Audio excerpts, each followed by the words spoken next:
साथियों नमस्कार। सहारा इंडिया में जिनका भी पैसा जमा है और उन्होंने सीआरसीएस के पोर्टल पर आवेदन किया था और उसके बाद डेफिशिएंसी आई थी, फिर रीसबमिशन पोर्टल लॉन्च हुआ, उसमें भी उन्होंने अपने जो दस्तावेज हैं उनको जैसे भी वो सही कर सकते थे, करने के बाद अपलोड किया और फिर उसमें 45 दिन 60 दिन या कुछ उससे ज़्यादा समय बाद मैसेज मिलता है कि उनमें भी मोहर सिग्नेचर ऐसे कई तमाम कमियां फिर दिखाई गई हैं जिससे उनका पैसा नहीं आ पा रहा है।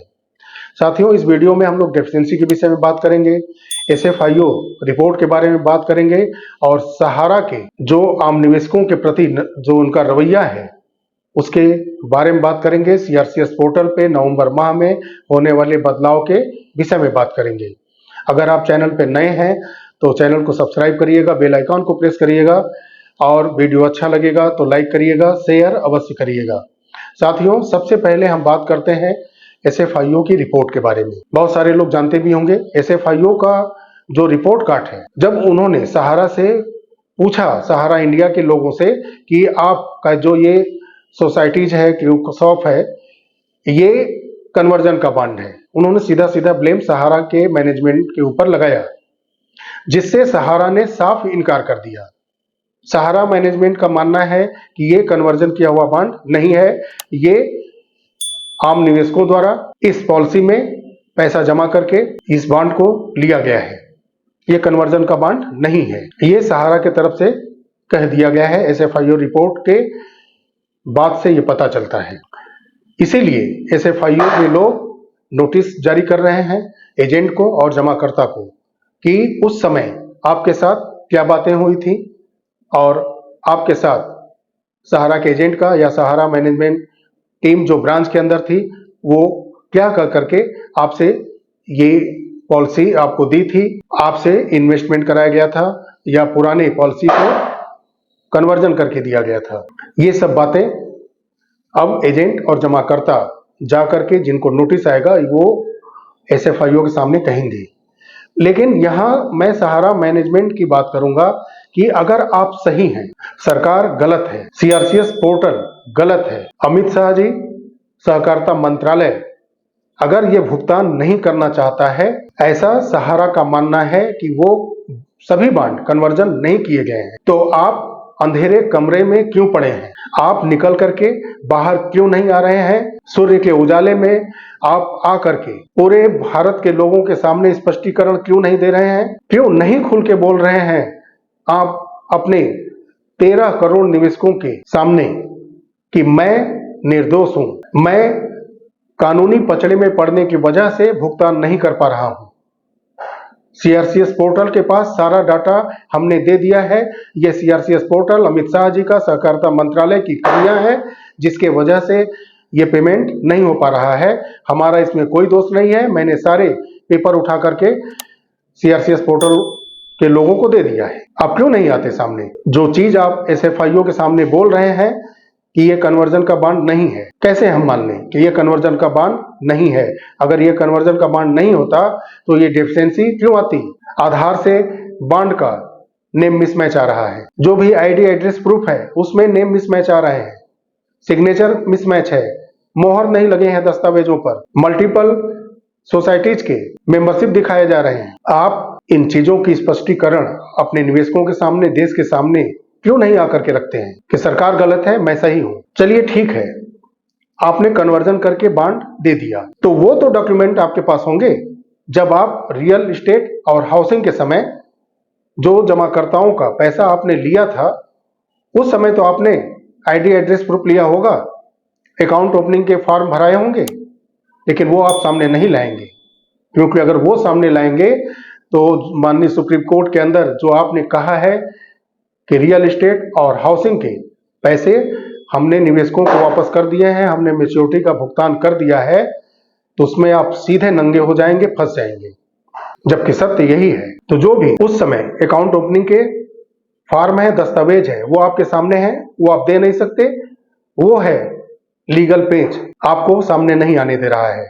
उसके बाद चलिए ठीक है, जो ये भी सोसाइटीज के, क्यूसाप के, सहारा गोल्डन के और तमाम जो कंपनियों में चलिए मान लिया गया कि वो आपने अपने निवेशकों को जमा करने के बाद ये बांड दिया है। बांड दिया है किसी को हफ्ते वाइज, किसी को मंथली, किसी को त्रैमासिक, छमाही।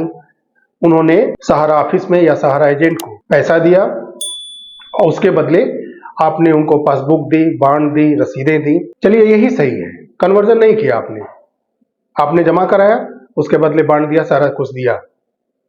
तो आपने क्या अकाउंट ओपनिंग फॉर्म नहीं भरा उस समय जब ये नया बांड आपने दिया, नया पासबुक दिया? तो क्या आपने फिर से अपने जमाकर्ताओं का अकाउंट ओपनिंग फॉर्म भरा कि नहीं भरा?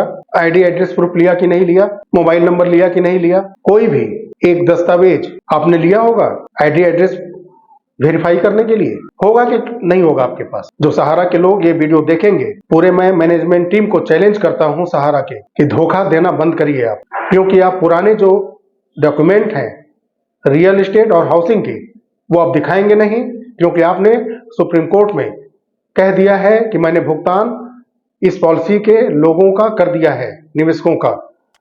और नए जो बांड आपने दिए हैं वो कन्वर्जन का आप मानने से इनकार कर रहे हैं। तो आपके पास इन तमाम बांड हो, जो रसीदें आपने जारी किए हैं, पासबुक दिए हैं, इनके अकाउंट ओपनिंग फॉर्म कहाँ है? क्यों नहीं ये सब सामने आ रहा है? क्यों नहीं साइन वहां पे अंगूठे का निशान दिख रहा है निवेशकों का? क्यों नहीं आपके ब्रांच मैनेजर का मोहर साइन वहां दिख रहा है? कहां है सहारा की मैनेजमेंट टीम? इतना बड़ा धोखाधड़ी, छल कपट करने के बाद 13 करोड़ लोगों को आपने फंसा दिया है और चुप होके मौन बैठे हैं। चल रहा है केस, मैं मान रहा हूं, लेकिन वो तो रियल एस्टेट हाउसिंग का है ना। आपके सोसाइटी से क्या लेना देना, क्यूसाफ से क्या लेना देना, डेथ क्लेम से क्या लेना देना, मल्टीपल जो मेंबरशिप का प्रॉब्लम है इससे क्या लेना देना? आइए सरकार को दोषी बनाइए सीधे कि हाँ मैंने सीआरसीएस को सारा डाटा दे दिया है, ये सरकार की नाकामी है, वो भुगतान नहीं कर पा रहा है। सारा कुछ आपने चोरी किया और निवेशकों को ठगा, और आपके ही लोग निवेशकों के अंदर ये एक भावना भर रहे हैं कि इसमें सरकार ही सिर्फ दोषी है। हाँ, सरकार दोषी है। सरकार को ये मानकर चलना चाहिए कि जो केस चल रहा है ना वो 2012 और 14, ये सहारा हाउसिंग और रियल एस्टेट का है, और ये जो मैटर है ये सोसाइटीज के हैं, क्यूसाफ के हैं, मल्टीपल मेंबरशिप के हैं, डेथ क्लेम जैसे जो आज इस दुनिया में नहीं है, उन्होंने पैसा जमा किया था, उनके परिवार को वो पैसा मिलना चाहिए। ऐसे तमाम कमियों को दूर करने के लिए सरकार को सख्ती करनी चाहिए, और सरकार का ये ढुलमुल रवैया है कि आपको अभी भक्स रहा है। आपके रोम रोम को बेच करके जितनी भी सहारा मैनेजमेंट की टीम है, उनके प्रॉपर्टीज हैं, सच में बिल्कुल जबरदस्ती बेचना चाहिए, और बेच करके आम निवेशकों का पैसा सीधा वापस करना चाहिए, जो बांड पे है और जो ब्याज बनता है पूरा भुगतान करना चाहिए। ये सरकार को करना चाहिए, लेकिन सरकार का ये ढुलमुल रवैया और धीरे धीरे किए जा रहे कार्य की वजह से सरकार दोषी बन रही है, जबकि सारा का सारा 101% सहारा मैनेजमेंट की रची गई साजिश का शिकार हुए हैं आम निवेशक। सीआरसीएस पोर्टल पे बदलाव होने जा रहा है नवंबर में, और उस पे जो तमाम डेफिशिएंसी हैं, जिसके बाद रिसबमिशन किया गया कुछ लोगों के द्वारा, उसमें भी कमियां हैं। उस पे जो ड्रॉप डाउन लिस्ट है उसमें एडिट करने का ऑप्शन आ सकता है। जो कुछ कमियां हैं उनको आप सही करा के, लेकिन आप सही कराने जाएंगे भी कहाँ? जो एक कहावत है कि आप चोर से ही कहेंगे कि आप ही जांच करिए, आप ही सब कुछ सही करिए, तो वो चोर क्या सही करेगा? नहीं करेगा। निवेशक भी हताशा में है। जो डेफिशिएंसी है जिसको सीआरसीएस पोर्टल बार बार दिखा रहा है, वो एडिट करने का ऑप्शन नवंबर के माह में ला सकता है, लेकिन निवेशक अपनी तरफ से पुरजोर कोशिश करके अपलोड कर चुका है, जो वो अब कहां सही कराने जाएगा तो सहारा ऑफिस में, जहां की कुछ अमाउंट का भी डिमांड हो रहा है, कितना दीजिए। और वही बात है कि जो करता धरता है, जिसने ठगा है, छला है, वो क्या सही करेगा। और सीआरसीएस पोर्टल पे एक और अपडेट आना है। 10,000 था पहले, उसको 50,000 किया गया।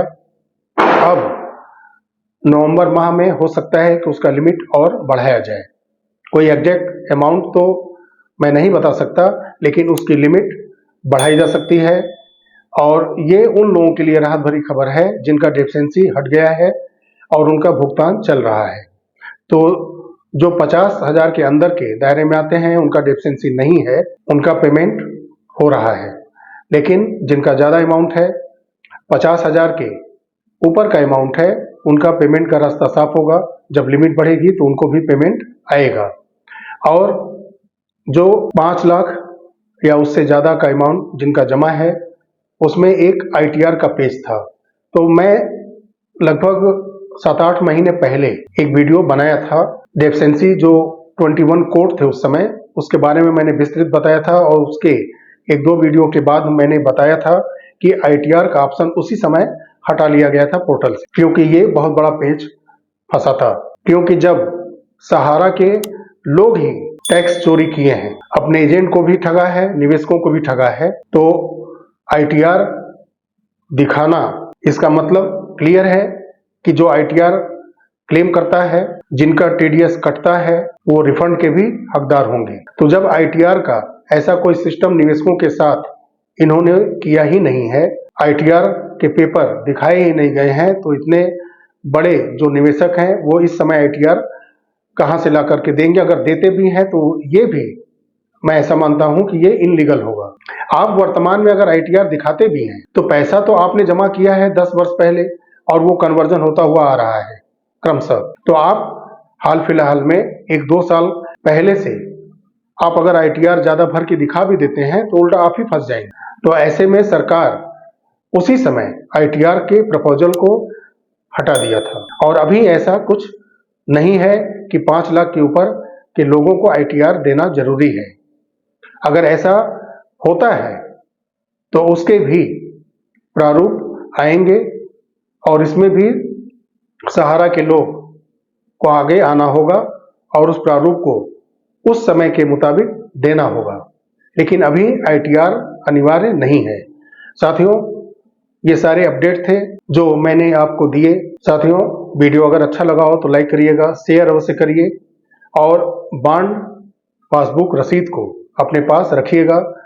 जो 10 सालों से कन्वर्जन का खेल चल रहा था, उसमें फिर से आप न फंसिएगा। वीडियो अच्छा लगा हो तो लाइक करिए, शेयर करिए। चैनल पर नए हैं, चैनल को सब्सक्राइब करिए, बेल आइकन को प्रेस करिए ताकि आने वाली वीडियो की सूचनाएं मिलती रहें। बहुत जल्द मिलते हैं अगले वीडियो में। तब तक के लिए नमस्कार, जय हिंद, जय भारत, वंदे मातरम।